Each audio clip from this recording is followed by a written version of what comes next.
In today's video, we talk about earnings per email. Alright, let's begin. 5, 4, Coke, if you're watching this, you should pay me a big amount. Alright, I'll just drop this aside. So let's talk about email marketing and the number one metric that you should be tracking in your digital marketing campaigns.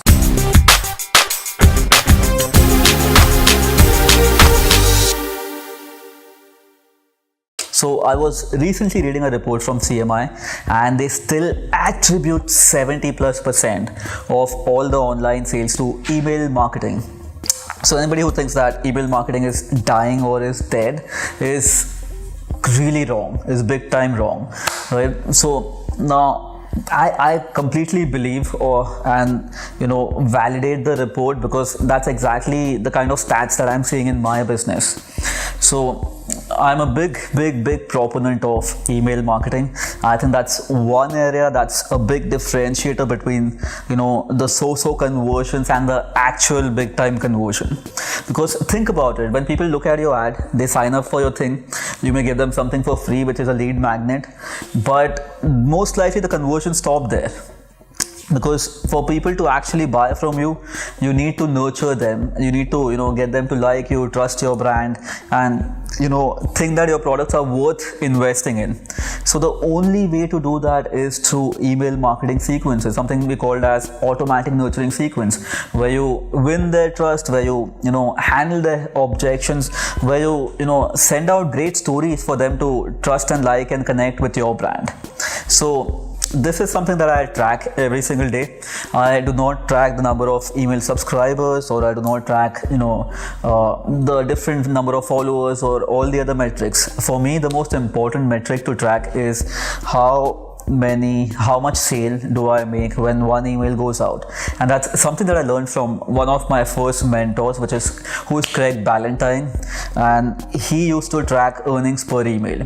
So I do not remember the exact numbers, but I know when I was having a conversation with him, he said that whenever we send out an email, we want to make sure that we're at least making about $1,000+ from every single email sent.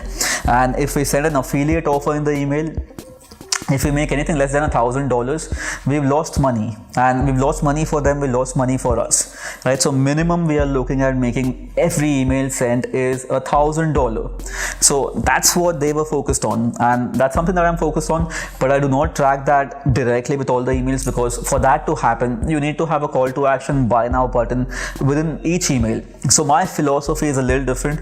I do not believe in throwing out a sales message in all the emails. I do it the other way around, which a lot of people may disagree with. And when I say a lot of people may disagree with, I'm talking about the big time direct response marketers. But my philosophy is 70% nurturing and 70% storytelling and 30% direct response. That's what I keep it at, which keeps the list healthy, and they may be more inclined to stay in your list and be talking to you for a long duration. Because if you just go direct response all the time, you may bore them out of their mind, or they might get too offended with your selling all the time. So what I look at, the revenue that I look at from each email sent at this point in one of our businesses is about ₹1 lakh per email. That's what I'm looking at. And if that directly or indirectly doesn't lead to $1 lakh in conversion, and we have mechanisms to track indirect conversions as well, so then it means that the email campaign wasn't great enough. Now you may be wondering that, hey, with the declining email open rate, and I know a lot of people see an email open rate of 5%, 7%, which is still okay. I think you can bump it up to about 20%, which is great. And if you have an email list of about 1 lakh people, 20,000 people reading your email every single day, and if it's a compelling email, should lead to a really amazing ROI. So that's something that you should be tracking. And if your email marketing game is not strong enough, think about what can you do to strengthen that game, because that's a very important component. Let me just draw this thing real quick for you and show it to you, which is, that's your lead flow, right? So a lead comes into your business, and that's your product. Not everybody is going to buy, or not everybody who becomes your lead will eventually buy your product. Now in here you may do some retargeting, which is paid, which is expensive, right? If your conversions aren't great, then you're just spending money here. You may do some text campaigns, but you can't really write big stories in your text message. And if you send a text message which is 4 messages long, you're paying for 4 messages for one person. Some people do bulk broadcast of WhatsApp messages. Right, and what else do we have here? The main component that a lot of people aren't focused on is email. I think when you add this, and when this game is strengthened, and when you add retargeting along with that, and bulk WhatsApp and text message campaigns along with strategic voice campaigns, your conversion, let's say if your conversion from a lead to a subscriber was 2% originally because you weren't doing these things correctly, but now when you add a strong email marketing game and you do these things strategically, not daily, but in connection with your email marketing campaigns, you can easily bump up your conversion to 10%. That's a guarantee. And for that, you need to have a really strong nurturing game. We work with a lot of clients who generate a lot of leads, especially in the B2B segment through IndiaMart and several other platforms, and who have sales teams.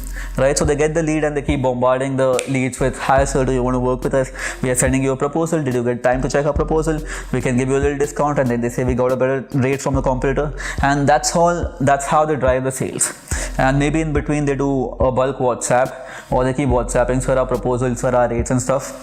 But just by adding this sequence strategically, it could easily bump up your conversion from 2% to 10%. Of course, this is not going to happen overnight. It takes time. You need to plan it out. You need to understand your customer objection, a lot of other things. But if done correctly, and if you set the system up once, and it's a system, you need to build this once and then it happens automatically, you could easily see your revenue bump up big time. And one of the important components for that is email marketing.